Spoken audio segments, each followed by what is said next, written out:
ஸ்ரீரங்கம்னு சொன்னால் ரங்கநாதர் கோயிலும் பிரம்மாண்டமான ராஜகோபுரமும் தான் நம்ம நினைவுக்கு வரும். ஆனால் இந்த ஊருக்கு இன்னொரு சிறப்பு இருக்குது. காவிரி ஆறுக்கும் கொள்ளிடத்துக்கும் நடுவில் இருக்கிறதால ஸ்ரீரங்கம் ஒரு தீவு.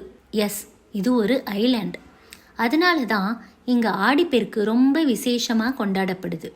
கர்நாடகாவில் கொடகுல தொடங்கி 800 கிலோமீட்டர் பாஞ்சு நம்ம தமிழ்நாட்டை வளமாக்குற காவிரி ஆறு தான் தமிழ் இலக்கியங்களில் பொன்னி ஆறுன்னு குறிப்பிடப்பட்டிருக்கு.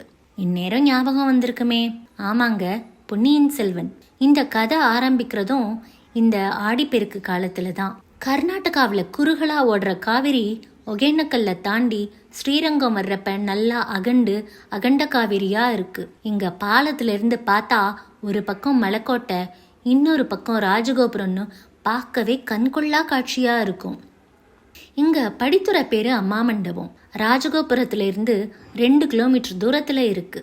ஆடிப்பெருக்கு அன்னைக்கு மக்கள் இங்க நீராடி காவிரி தாய்க்கு படையலிட்டு வேண்டிக்கிறாங்க. புதுமண தம்பதியா இருந்தா புது மஞ்சள் கைத்த கழுத்துல கட்டிக்கிறாங்க. நீர் ஆதாரம் தர்ற காவிரிக்கு நன்றி சொல்ற நாள் தாங்க ஆடிப்பெருக்கு. நான் இந்த ஊர்லயே படிச்சு வளர்ந்தவங்கிறதால ஆடிப்பெருக்குன்னா ஸ்ரீரங்கம் நினைவுக்கு வர்றது சகஜம்தானே. அடுத்த முறை நீங்க ஸ்ரீரங்கம் வர்றப்ப கோயிலுக்கு மட்டும் இல்லாம அம்மா மண்டபத்துக்கும் வந்து இந்த காவிரி அழகையும் பார்த்துட்டு போங்க.